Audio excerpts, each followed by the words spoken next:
a running app that was around a zombie apocalypse. Only you. But I love it. Power to Live More with Jo Dodds.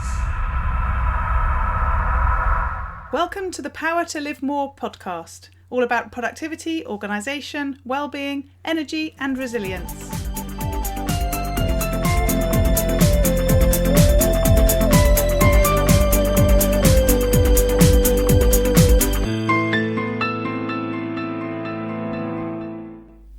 I'm Jo Dodds, and I started this show to enable interesting people to share their stories about how they use their power to live more, and by that I mean to do the stuff that they want to do more than the stuff that they need to or should do.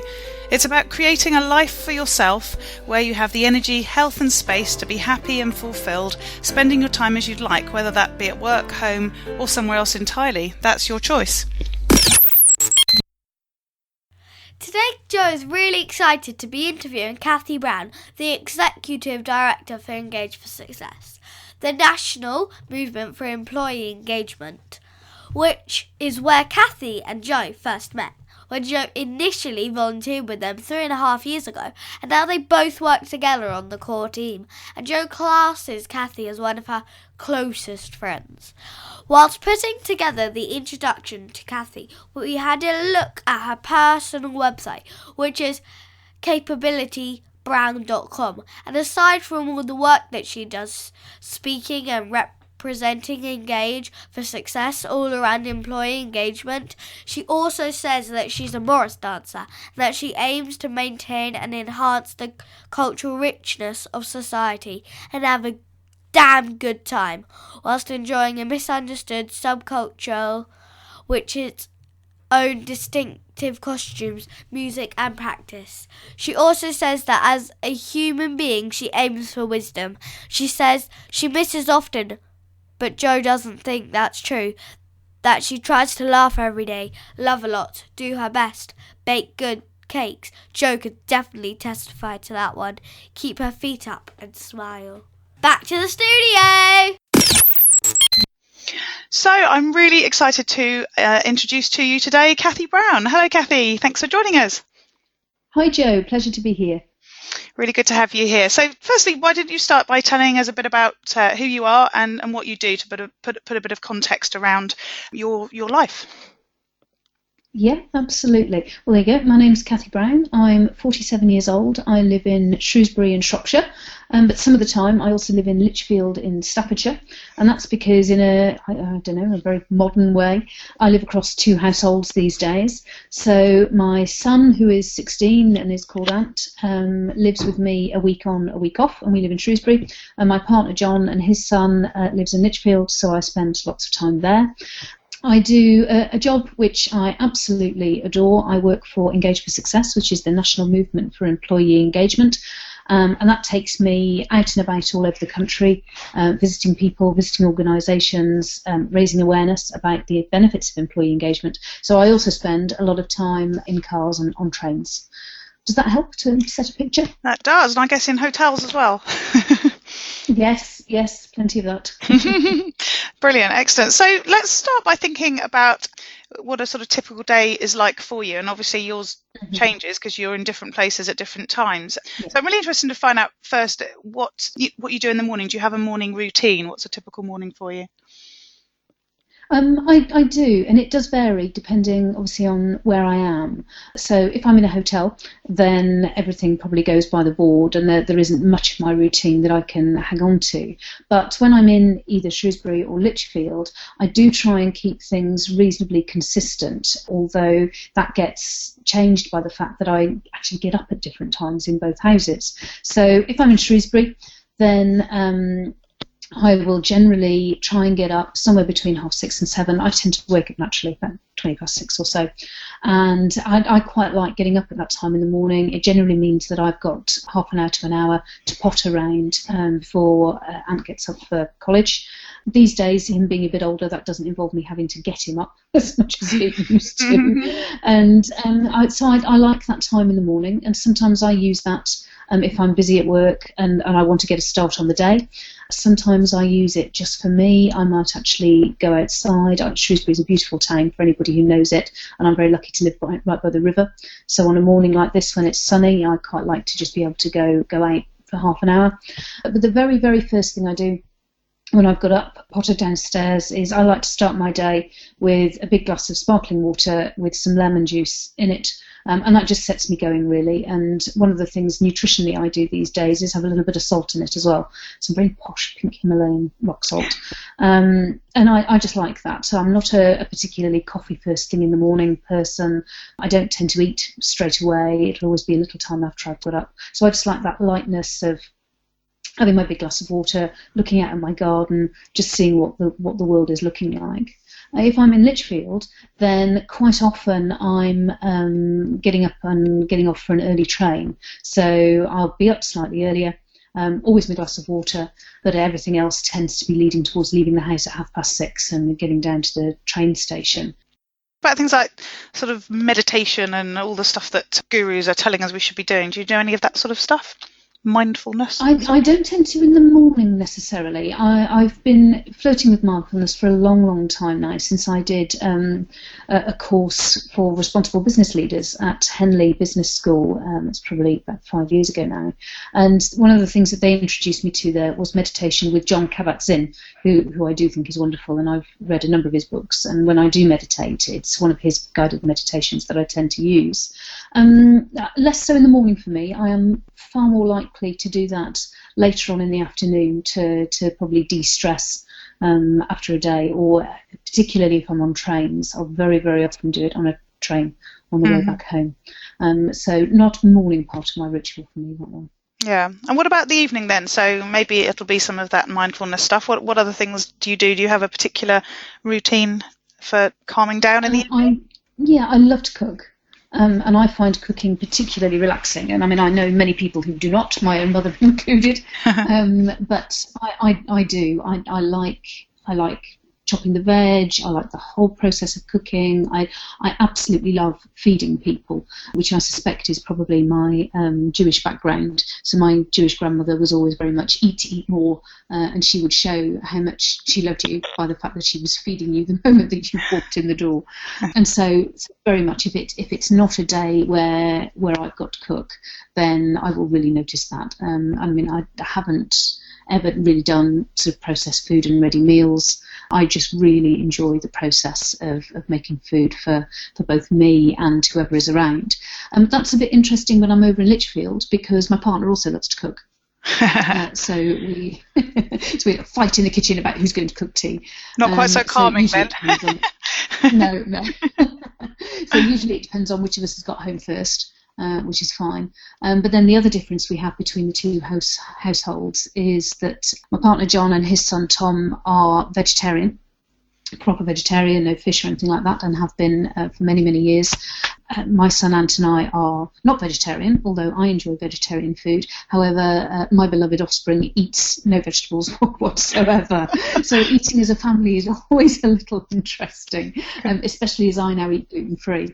But because John and I actually enjoy food and food preparation and cooking so much, actually we've chosen to look at that as an opportunity rather than an obstruction, if you like. So we explore new ways of cooking and new foods and all sorts of things that we can eat and enjoy preparing together.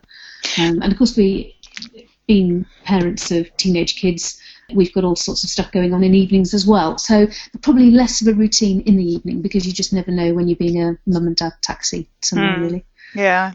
It's interesting about the cooking, because I have read some articles about exactly that, as you describe, using the cooking process for that whole mindfulness piece, that you can really sort of be calm and lost in what you're doing for when you're cooking, which is interesting. I think I have had that sometimes myself, but it's probably not quite in the same way that you do. Although I love the way that you're very positively thinking about the challenges of cooking for a family with lots of different dietary needs, rather than seeing it as a difficulty. So a good way of turning it to your advantage and making sure it doesn't become a problem, given it's something that you enjoy so much, I guess.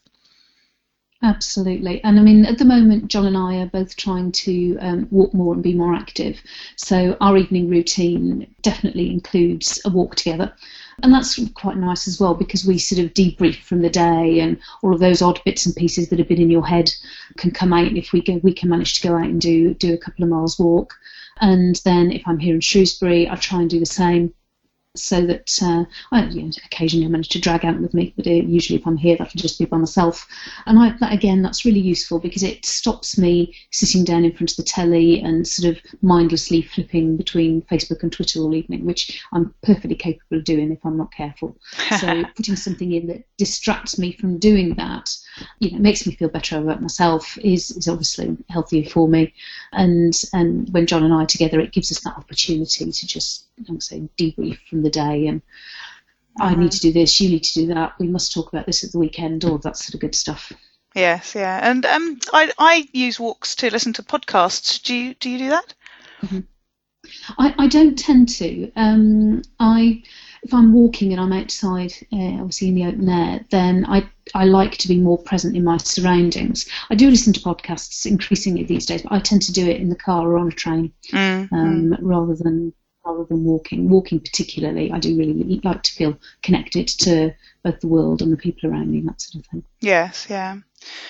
Cool. So let's think about how you manage what you do every day. It sounds like you have a really busy life and a really sort of hectic schedule of at least needing to know where you need to be on a daily basis, never mind what you need to do. How do you do that? What do you use to manage that?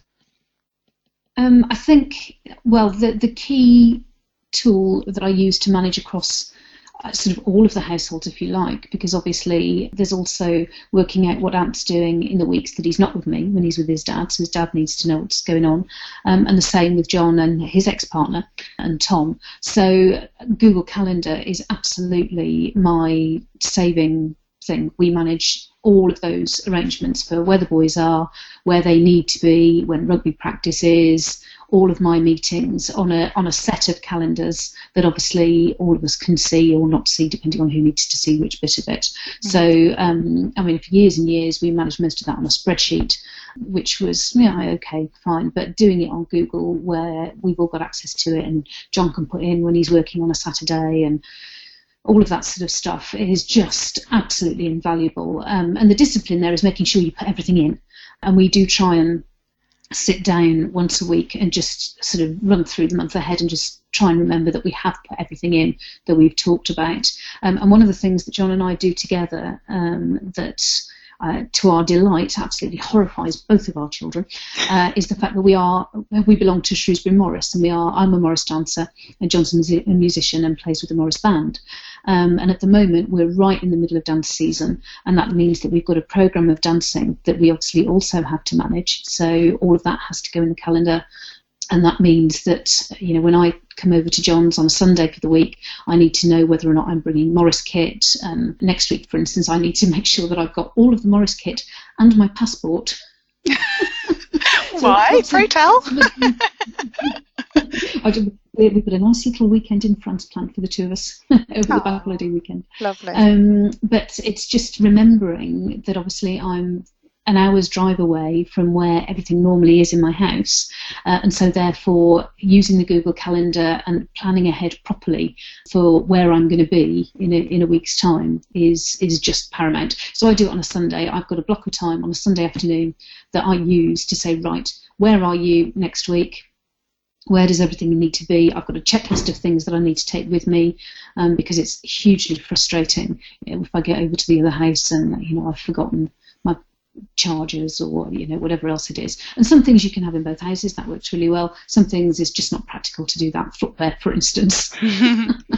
So the boots that I'm currently wearing are not the ones that I need with me for the week. I need to think about everything, all my work gear, John's instruments if they need to be in one house or another. So yeah, absolutely, Google Calendar for me was just a joy.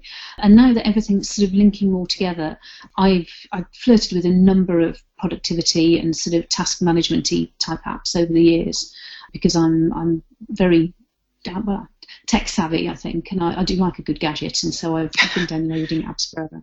But I think Todoist is definitely the one that's working for me best at the moment.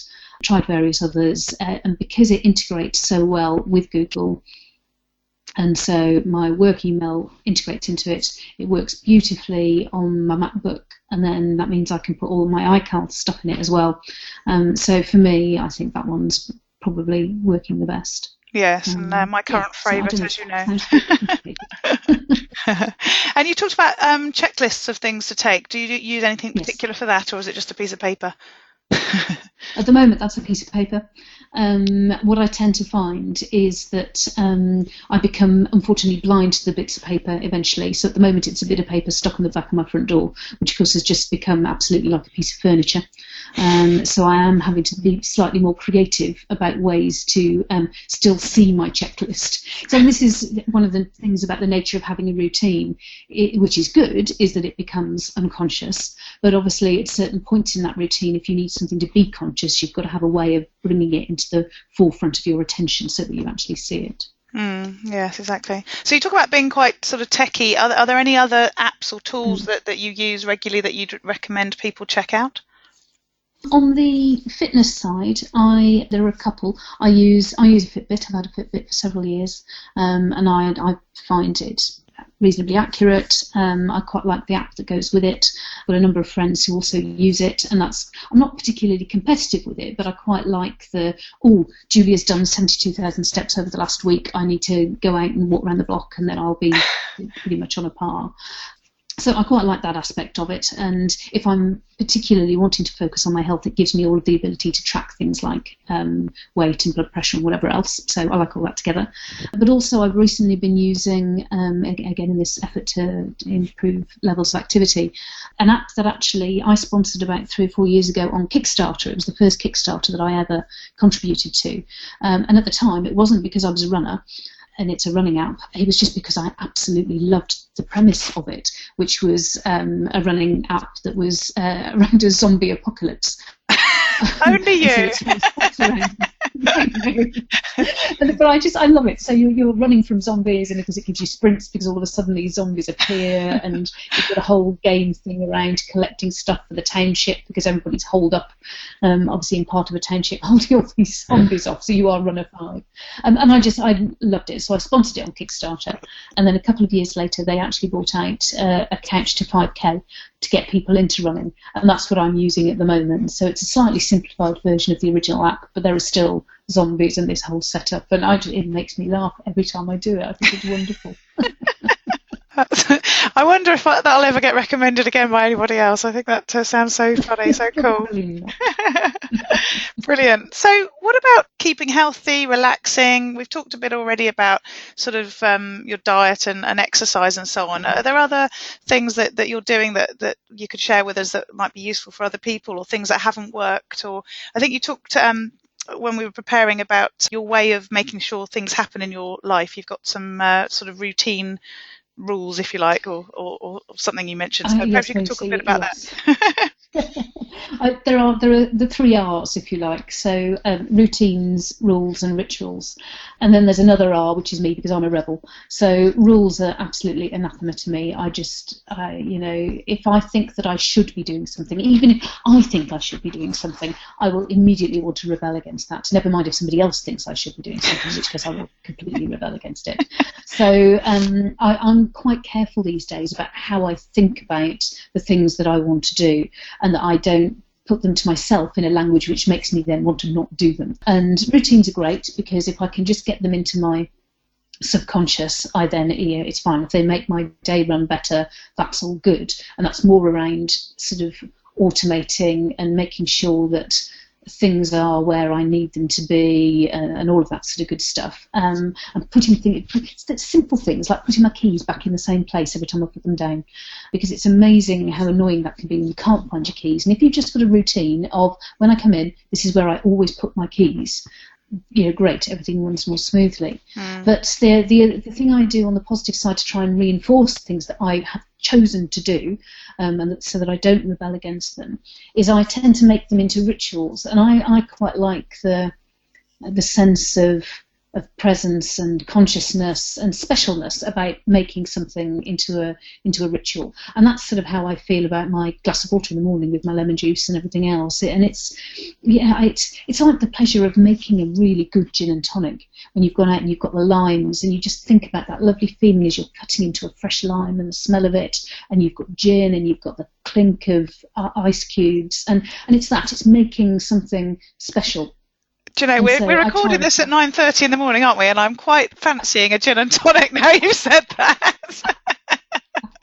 Yeah, introducing that element of something special, and I do that sometimes with meditation as well. If I have got the chance to meditate at home, I've got a little tiny box of it's my meditation box, and it's got some really lovely rose-smelling incense cones, so I light one of those, and it's got a postcard in the top of the box with a really beautiful picture, a postcard of a view that I really love, and it's just got little special things in the box, and so it just becomes a really, really nice thing to do then, rather than, oh God, I've got to do my meditation, and then feeling really, really annoyed about it and not doing it because I'm rebelling against it. It becomes a special thing, and I'm far, far more likely to do it in that case. Yeah, I think that's really interesting and really helpful. And we were saying that you've recommended a book to me that I'm halfway through by Gretchen Rubin. I can't think what it's called now. What's it called?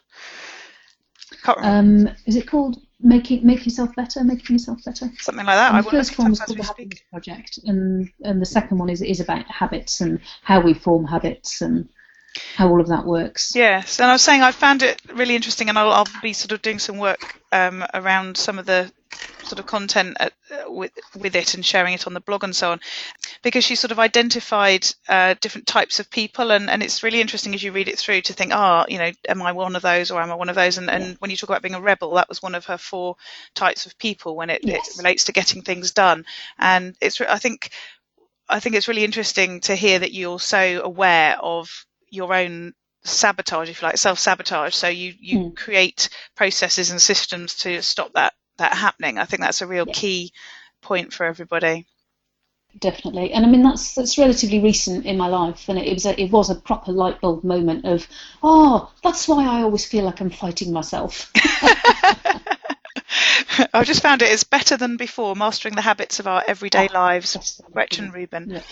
So what do you do to learn and improve yourself and sort of move things forwards? Clearly you do a lot of that, I can tell from the things that you're sharing with us. How do you do that?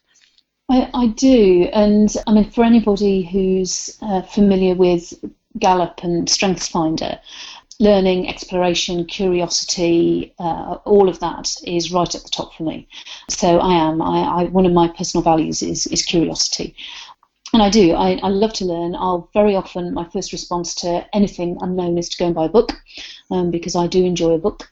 And I will quite often read extensively around a subject when I've got a particular thing in mind. I like to know everything about that particular topic. But also I enjoy connecting with people about things as well. So it's not only a process of learning for myself, it's a process of finding out what other people think, and being, I would hope, quite open-minded. So I think that there are very few absolute truths in this world, and that, we all see things differently. Through just our perception and our experience, will bring a different point of view to a particular situation. And neither of those things are right or wrong. They're just simply how we see the world. And so that's how I tend to approach things, is go and learn what I can possibly learn, but then talk to people to understand what thinking is going on around here. And I also think that I'm always open to to that learning and to thinking that something's never finished. Our thinking is never finished. Things always move on. So you might think, yeah, okay, I've got a handle on that situation or that topic or that subject. These things are not static. They are always, always moving. And I find that really exciting. Mm-hmm. And so what books would you recommend? You talk about that being a real key part of your learning. Are there any particular books that you think our listeners would really benefit from investigating? Well, certainly Gretchen Rubin, I think, is excellent, and both books are well worth a read, The Happiness Project and Better Than Before.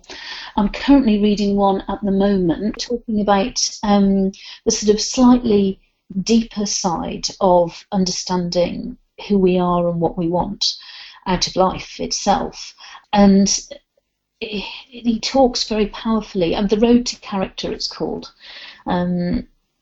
And I've gone and tried to download it now I can't see the chap's name, David something.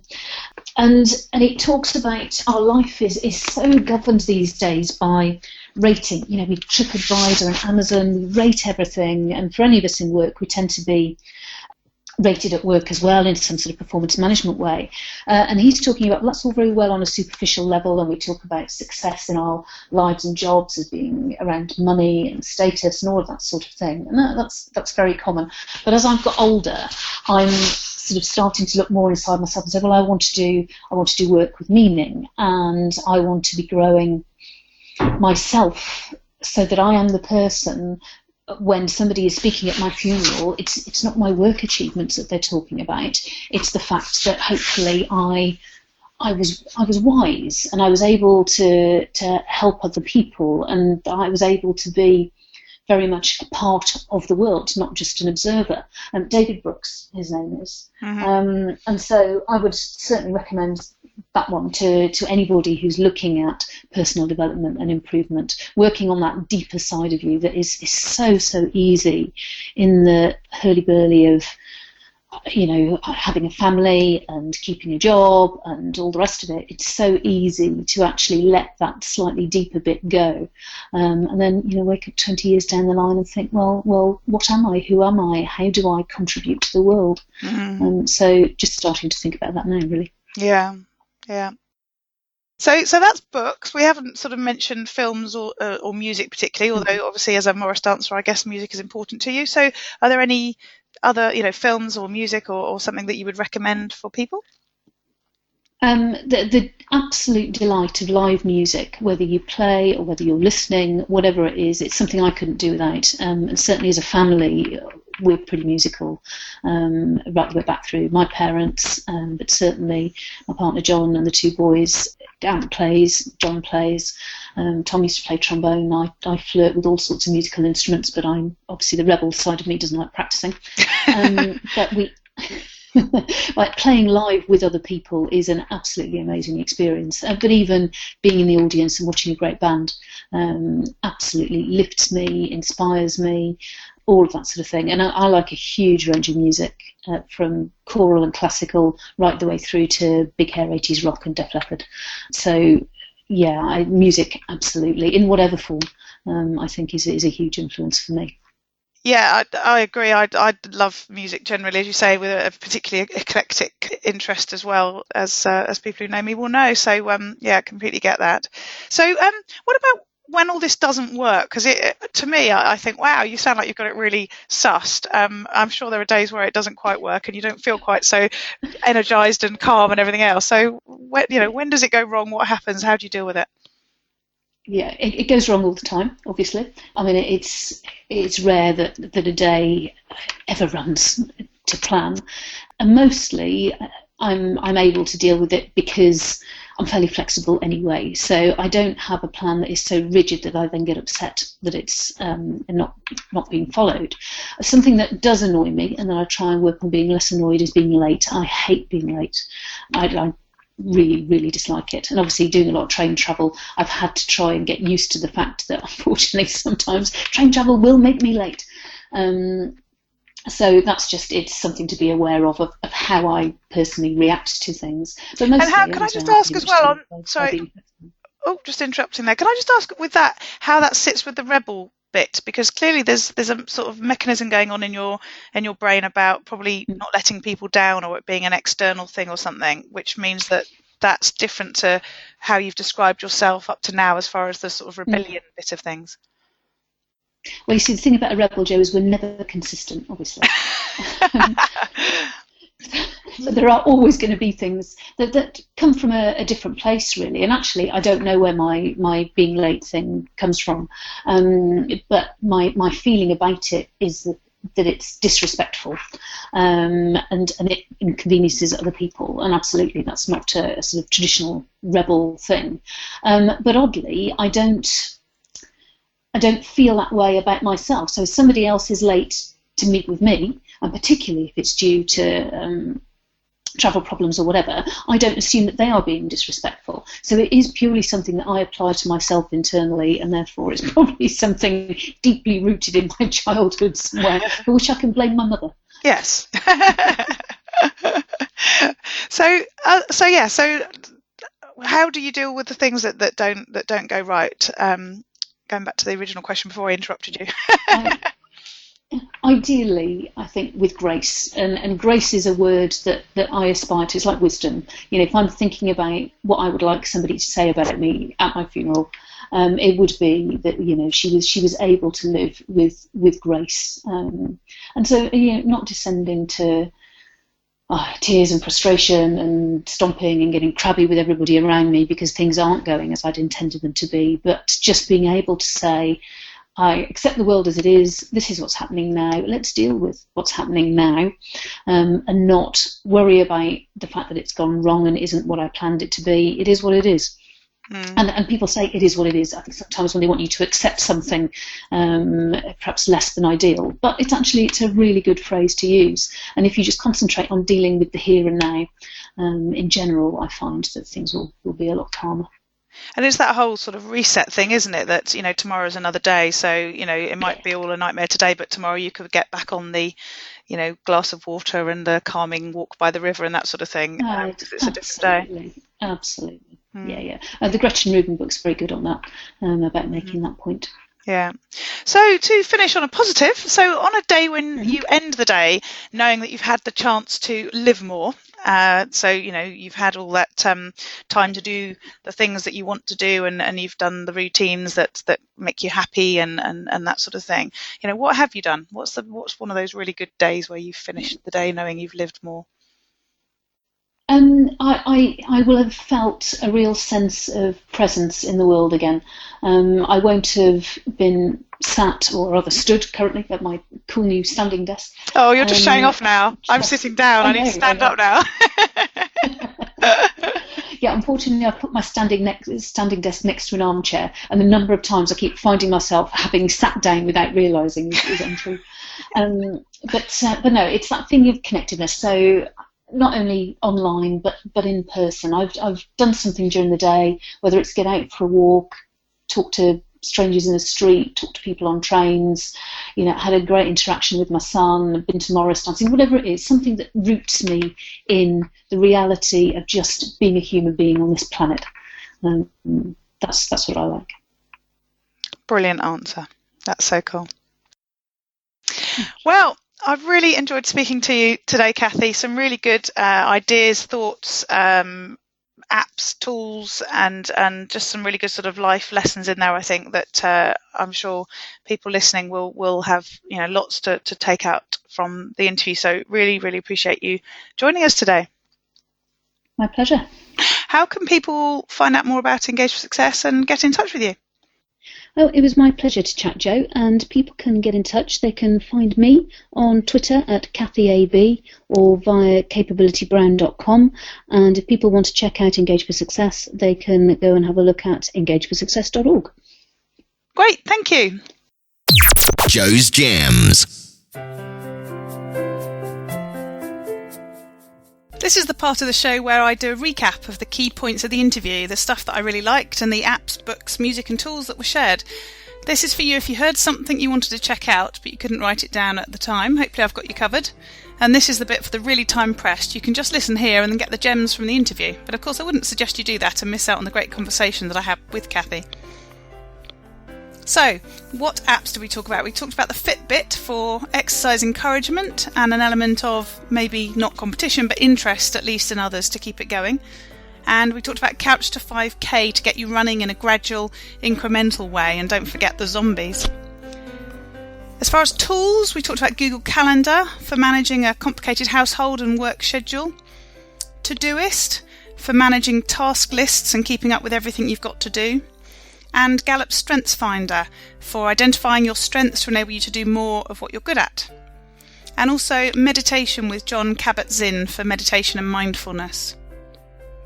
The books that we recommended were Better Than Before, Mastering the Habits of Our Everyday Life, Gretchen Rubin, and also by Gretchen Rubin, The Happiness Project, and The Road to Character by David Brooks. And then some of the routines and rituals that we talked about that Cathy does were things like cooking to relax, walking with her partner to relax and debrief on the day as well as to get some exercise outdoors, listening to podcasts, and reading to learn, explore and satisfy curiosity, listening to live music and perhaps playing and dancing too, although not necessarily suggesting you become a Morris dancer, and about not being late. And a couple of lovely points that Cathy made. One of them was about her 3 R's of routines, rules and rituals, and not forgetting Cathy's extra R of being a rebel. And finally, the bit about Cathy and John seeing their complicated family eating arrangements of 2 vegetarians, 1 gluten-free, and 1 person who doesn't eat any vegetables whatsoever as an opportunity rather than an obstruction. So really enjoyed interviewing Cathy and hope that you find that information helpful. As always, you can find all those details and links to the things that we mentioned on the show page, which is powertolivemore.com/1. Use your power to live more. Don't forget to go to powertolivemore.com/1 to find all the links, and I look forward to speaking to you next time.